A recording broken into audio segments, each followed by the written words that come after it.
Шахматы это на самом деле тот вид спорта, наверное, где нам не нужно физических усилий. Здесь должна работать на самом деле, наверное, голова. Ну, прежде всего хочу сказать, это угадывание, как вы сказали, 5 ходов вперед.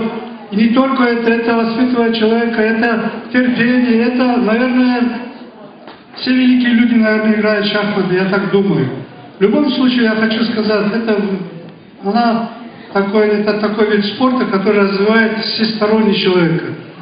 Мне кажется, наверное, человек, хорошо играющий в шахматы, он в жизни, наверное, свой путь найдет.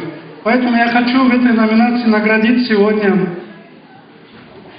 Алмазханова Джабраила Исуговича, ученика 9 класса Верхнеугорской средней школы. Победитель первенства города, второй призер района по шахматам 9 год, третий призер первенства Винатского района 11 год, победитель открытого первенства района по шахматам в 12 году, третий призер республиканского турнира по вольной борьбе тоже. Второе место в первенстве по вольной борьбе 10 год. И отличник учебы с 1 класса.